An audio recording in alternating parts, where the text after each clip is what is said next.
I read Bringers of the Dawn over the holiday, and I just keep it by my bedside and I dip into it basically every day.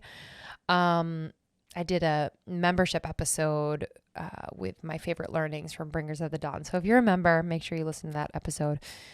But in Bringers of the Dawn, which is a channeled book by Barbara Marciniak, she channels the Pleiadians, and I really relate to Pleiadian messages and teachings. I believe I am a Pleiadian. The Pleiadians speak about emotions, and I would love to read this excerpt from Bringers of the Dawn. You must learn to love your emotions. As long as you describe something as difficult, you are making it difficult. No one else is. You are resisting and judging the changes coming about. You are feeling that you do not know what is going on and you wish to be in control. Control is something very convenient and very handy. It must be applied at the right place at the right time, like superglue. Superglue in the wrong place doesn't do much good. Did you ever superglue your hands or lips together? You must learn to exercise control in the way you use superglue. If you screw up with a superglue, you get stuck and you can't do anything. Control is the same way. You get stuck with it and it sticks you to something that you don't need to be stuck to. You must be very selective about what you decide to control or not control.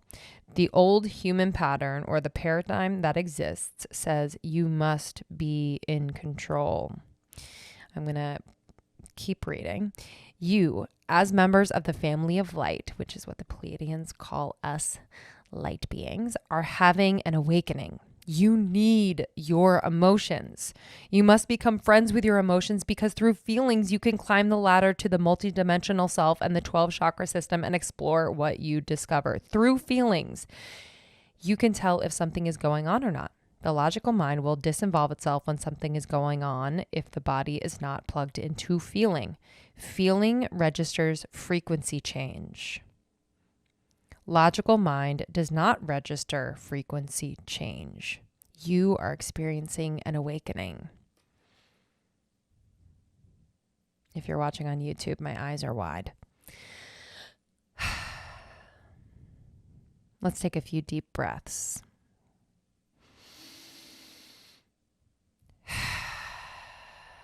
Keep those breaths going because sometimes when truth comes through and we hear it in such a way, we need to take a moment and take space to really integrate what we have received.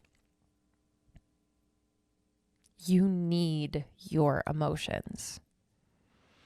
And what anxiety does is it makes you ashamed, afraid, avoidant of these emotions. But really, the truth is that they are the key. They are the key to realizing and discovering all of the multidimensional aspects of who you are, which ultimately makes us love so much. Love all aspects of who we are.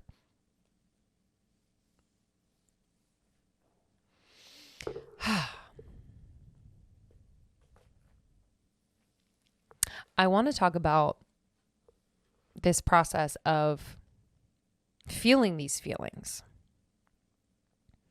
And I want to add that when we feel these feelings, we are not meant to identify as these feelings or as, in this case, the anxiety. We are not saying, I am anxious. I am experiencing anxiety. And the goal really is to acknowledge that it exists and that you are experiencing it,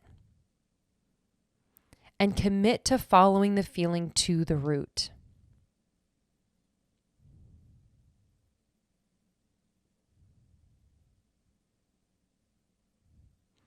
Anxiety, when given the power, will do a lot. It will do a lot of damage. And so if we are able to shine a light and say, hi, how are you? I know you are not me. I am experiencing you. And most likely because I haven't felt some things. So let's work together. If you do not shine a light and become aware of this, the anxiety will become so, I kind of think of it as like, it kind of grows, like you put that little action figure in water and like they grow to like this crazy size. It's like, that's what will happen to your anxiety when you're looking away and resisting it.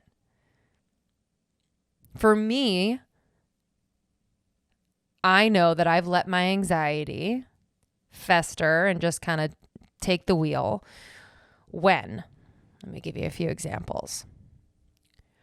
When I want to control every outcome, when I'm obsessed with controlling what happens and ultimately controlling like the end result, which is so limiting.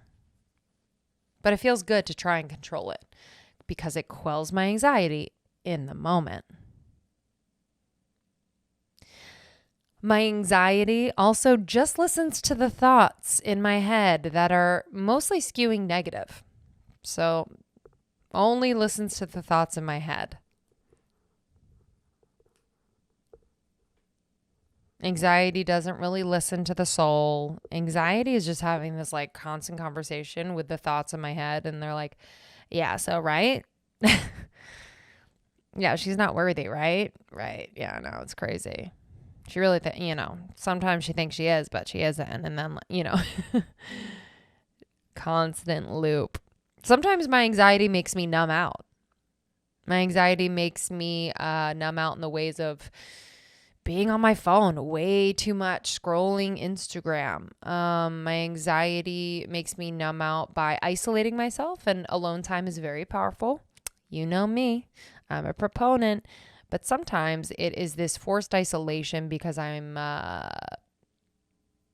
too overstimulated by my anxiety that I can't be around other people. My anxiety also loves to convince me that there are limitations to my life and to who I am, which is not true. In Bringers of the Dawn, the Pleiadians say we are limitless. We have no limitations, despite what you might think. Despite what you might see in the world, we do not have limitations. My anxiety wants me to believe that everything is difficult. It's crazy. Like when I would go out to LA for work over the last 8 or 9 months since I've moved, I would bring with me this anxiety of like, everything's hard. Oh God, I have 10 days. How am I going to get through? And all these interviews and all this work and working all day and every single day. And I would bring with me this anxiety and I would not talk about it. I would not tend to it. I would not look at it for what it really was. And once I was able to speak to it and understand the root of it, literally my whole experience changed. I found more fun in it. Krista and I were just like having a blast and being really productive. But because I was dragging along my anxiety and these anxious thoughts and these negative thoughts about, I have to do this. This is so hard. This is so tiring. And really not taking care of myself. Thank you so much for tuning in to Morning Microdose by Almost 30. We hope you enjoyed waking up. As always, we encourage you to take what resonates and leave the rest.